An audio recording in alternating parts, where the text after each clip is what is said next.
Welcome to Dive News special debate. యావత్ దేశమంతా యమన్ వైపు చూసింది. నిమిషప్రియ ఉరిశిక్ష ఆగిపోతుందా, ఆపేస్తారా, అసలు కుదురుతుందా లేదా అని.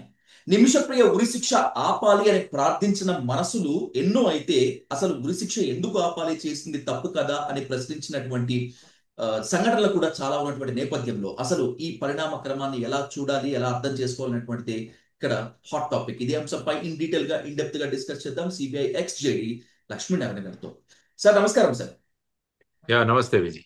సార్, నిమిషప్రియ ఉరి ఎందుకు ఆపాలి అనేటువంటిది చాలా మంది చేసినటువంటి క్వశ్చన్. ఆమె తప్పు చేసింది కదా, అసలు ఎందుకు దౌత్యం చేయాల్సినటువంటి అవసరం ఉంది అనేటువంటిది. సార్, మీ పాయింట్ ఆఫ్ వ్యూలో నిమిషప్రియ ఎపిసోడ్ ని ఎలా చూడాలి సార్? ఏదైనా ఒక క్రైమ్ జరిగినప్పుడు అందులో రెండు విషయాలు ఉంటాయి. ఒకటి వచ్చేసి మన ఉద్దేశము, మనం చేసిన పని.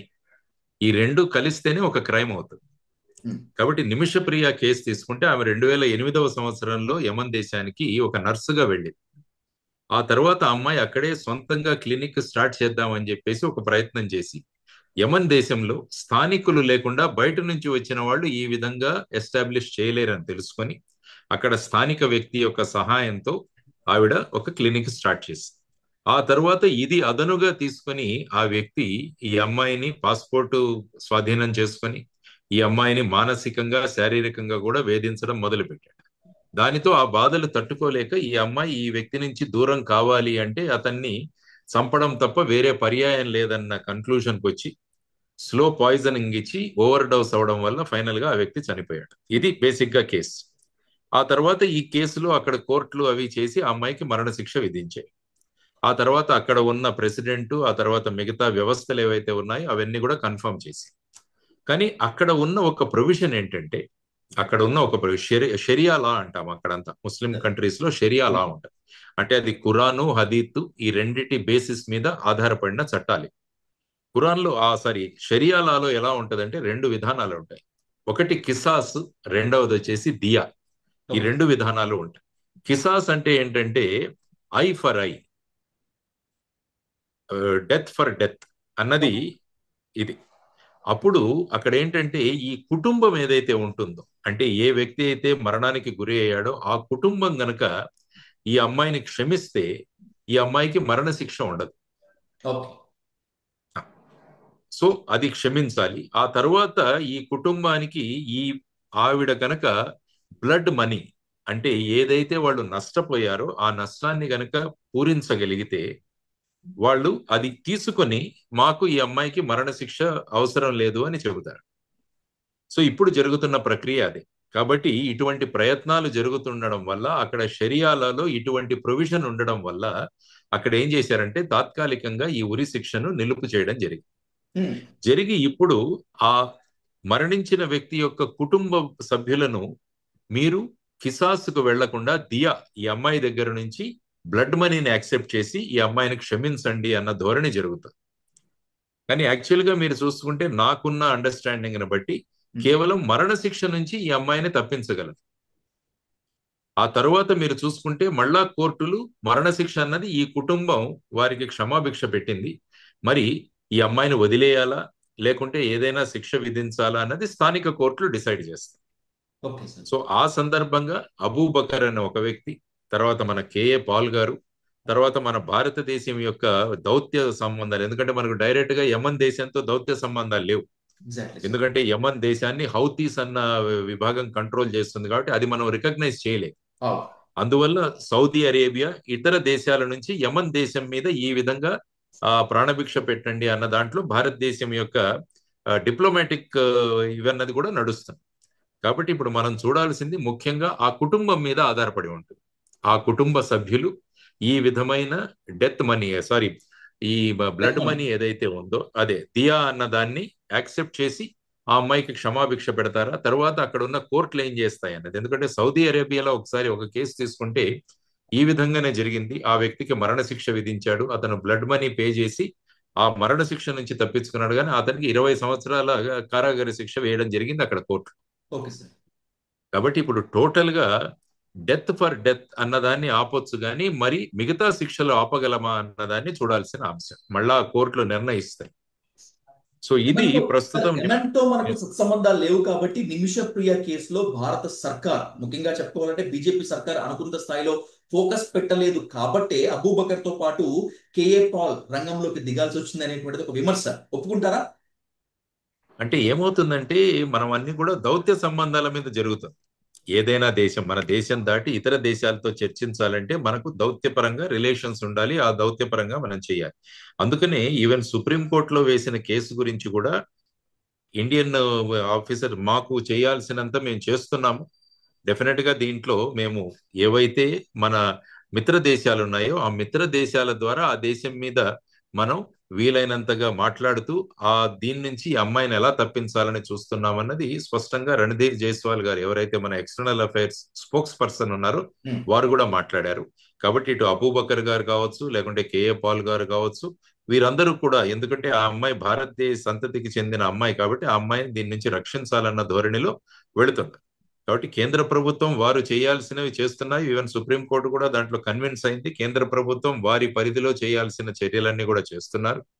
కాబట్టి ఈ విషయంలో ఫైనల్ గా ఏ నిర్ణయం అవుతుంది, ఎందుకంటే సుప్రీంకోర్టు, మేము కూడా డైరెక్ట్ గా ఇందులో ఇన్వాల్వ్ అవ్వలేము. ఎందుకంటే ఇది దేశ హద్దులు దాటి బయట దేశంలో జరుగుతున్న విషయం. మనం అక్కడ ఆర్డర్ ఇవ్వలేం ఈ విధంగా చేయమని. కానీ కేంద్ర ప్రభుత్వానికి మీరు వీలైనంత విధంగా దీంట్లో ఇన్వాల్వ్ అయ్యి దానిలో మీరు పట్టించుకోండి అని చెప్పి సుప్రీంకోర్టు కూడా డైరెక్షన్స్ ఇవ్వడం జరిగింది. సో దీంట్లో చూద్దాం ఈ ఫ్యామిలీ మెంబర్స్ కన్విన్స్ అవుతారా లేదా అనేది. ఎందుకంటే వాళ్ళ ఫ్యామిలీ మెంబర్స్ చాలా వాళ్ళు గట్టిగా ఉన్నారు. వాళ్ళు దీని నుంచి వాళ్ళు ఒప్పుకోవట్లేదు అన్నది కూడా కొన్ని వార్తాపత్రాల్లో వచ్చిన అంశాలు. కానీ టైం గడిచే కొద్దీ వాళ్ళను కన్విన్స్ చేసే విధానంలో చేయగలిగితే మటుకు ఖచ్చితంగా వాళ్ళు కన్విన్స్ అవుతారని నేను అనుకుంటాను.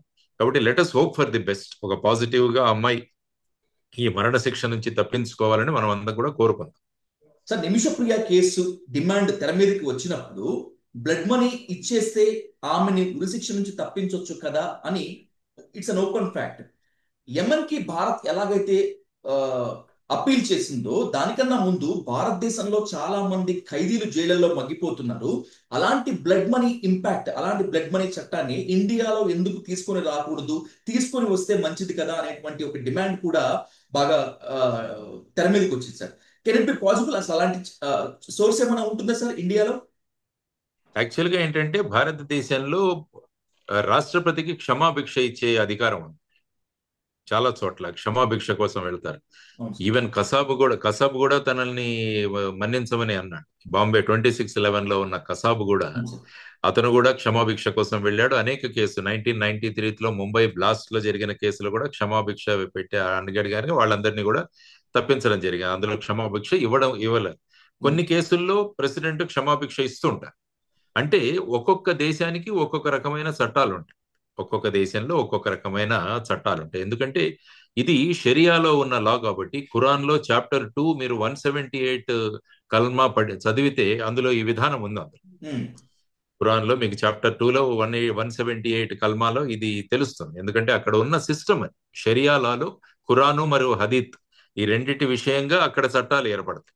కానీ భారతదేశంలో ఉన్న క్రిమినల్ జ్యూరిస్ప్రుడెన్స్ అన్నది విక్టిమ్ కాంపెన్సేషన్ అన్నది ఒక స్కీమ్ ఉంది మన దగ్గర. విక్టిమ్ కాంపెన్సేషన్ అంటే ఒక మర్డర్ కేసు జరిగితే ఆ మర్డర్ కేసులోని విక్టిమ్ కి కాంపెన్సేషన్ ఇవ్వాలి ప్రభుత్వము, లేకుంటే ఏ వ్యక్తి అయితే అది చేశాడో ఆ వ్యక్తి నుంచి కాంపెన్సేషన్ ఇవ్వాల్సిన అవసరం ఉంది. అటువంటి ప్రొవిజన్ ఉంది మన దగ్గర. కానీ ఆ ఫ్యామిలీకి వీళ్ళను ఆ శిక్ష నుంచి తప్పించే అటువంటి ప్రొవిజన్ లేదు మన దగ్గర. అటువంటి ప్రొవిజన్ మన చట్టాల్లో లేవు. మన దగ్గర విక్టిమ్ కాంపెన్సేషన్ ప్రొవిజన్ అన్నది మటుకు ఉంది. ఈ క్షమాభిక్ష పెట్టే అధికారం కేవలం రాష్ట్రపతికే ఇవ్వడం జరిగింది అన్నది మనం గమనించాల్సిన అంశం. రాబోయే కాలంలో దీని గురించి ఇలాంటి చర్చలు జరిగి దానివల్ల పాజిటివ్ ఏంటి, నెగటివ్ ఏంటి అన్నది కూడా ఆలోచించుకోవాలి. అంటే ఫైనల్ గా ఒక వ్యక్తి చనిపోయిన తర్వాత డబ్బులు ఇచ్చేసి మనం బయటపడవచ్చు అన్న ఇది కూడా వస్తే కూడా అది కూడా సమాజంలో మంచిది కాదు. సో అది కూడా మేము ఎవరినో ఒకరిని మేము లేపేస్తాము, తర్వాత డబ్బులు ఇచ్చి చూసుకుంటాం అన్నది ఇది మళ్ళా ఆ బిజినెస్ రూపంలో రాకూడదు. మళ్ళా అది కూడా ప్రమాదమే సమాజానికి. సో ఇవన్నీ కూడా మనం చూడాల్సిన అంశాలు. కాబట్టి లెటస్ సి నిమిషప్రియ కేసులో ఫైనల్ గా ఏం జరుగుతుందో అన్నది మనం let us hope for a positive thing. Sir, one important question తో డిస్కషన్ ముగిస్తాను సార్. నిమిషప్రియ ఉరిశిక్ష రద్దయిందా, తాత్కాలికంగా పక్కన పెట్టారా అనేటువంటిది ఇంకొక ప్రశ్న. అయితే ఫర్దర్ శిక్ష నుంచి ఆమెను తప్పించడం సాధ్యం కదా? ఇండియాకి తీసుకురాలేమా? అంటే నేను చెప్పేది అదే. మొదటిది, ఇది తాత్కాలికంగా పోస్ట్పోన్ చేయడం జరిగింది.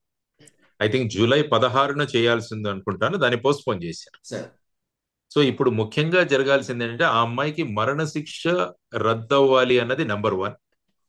ఆ తరువాత ఒకవేళ ఈ కుటుంబం దానికి అగ్రి అయ్యి వీళ్ళు ఈ విధంగా దియా బ్లడ్ మనీ యాక్సెప్ట్ చేసి వాళ్ళు ఓకే మాకు మరణశిక్ష వద్దన్న తర్వాత ఈ అమ్మాయిని స్థానిక కోర్టులో ఏ విధంగా ఆర్గ్యూ చేసి ఆవిడని టోటల్ గా బయటికి రావాలి అన్నది ఒక అంశం. సో మరణశిక్ష ఆగిపోయిన తర్వాత ఈ అమ్మాయికి ఇతర శిక్షలు కూడా పడకూడదు అని, ఎందుకంటే ఆల్రెడీ కోర్టు డిసైడ్ చేసి ఉన్నాయి ఈ అమ్మాయి ఆల్రెడీ తప్పు చేసింది కాబట్టి మరణశిక్ష విధించాలి అని. కానీ అక్కడ ఉన్న లీగల్ ప్రొవిజన్స్ వల్ల ఆ మరణశిక్షను తప్పించే అధికారం ఆ ఫ్యామిలీకి ఉంది. సో మరణశిక్ష తప్పించిన తర్వాత మరి ఆవిడ చేసిన దానికి ఏ శిక్షలు సరిపెట్టాలన్నది అక్కడ లోకల్ కోర్ట్స్ డిసైడ్ చేస్తాయి. సపోజ్ ఆ కోర్టులు గనక ఇంకేమీ లేదు, ఈ అమ్మాయి దగ్గర ఏమీ సాక్ష్యాధారాలు లేవంటే అప్పుడు టోటల్ గా ఆవిడ బయటకు వచ్చేస్తుంది. సార్ లేకుంటే ఏంటంటే ఆ కోర్టులు నిర్ణయిస్తాయి. మరణశిక్షను ఆపే శక్తి, రద్దు చేసే శక్తి విక్టిమ్ యొక్క కుటుంబానికి ఉంది అక్కడ. కానీ ఆవిడ చేసే చర్యలకు టోటల్ గా మనము ఆవిడ బయటికి తీసుకురావాలన్నది అక్కడ కోర్టుల దగ్గర ఉంది. కాబట్టి రేపు ఆ కోర్టులు ఏ విధంగా స్పందిస్తాయన్న దాని మీద ఈ అమ్మాయిని భారతదేశానికి తీసుకొచ్చే దాని మీద ఆధారపడి, కాబట్టి ఆ కుటుంబం ఒప్పుకోవాలి, అక్కడ కోర్టులు ఒప్పుకోవాలి, ఆ తర్వాత ఆ అమ్మాయి బయటికి రాగలదు. అది నాకు అండర్స్టాండ్ అయిన అక్కడ లీగల్ సిస్టమ్ లో ఉన్న విధానం. Sir, thanks for your valuable time and joining with the debate. Thank you so much, sir. Right. Thank you so much. Thank you.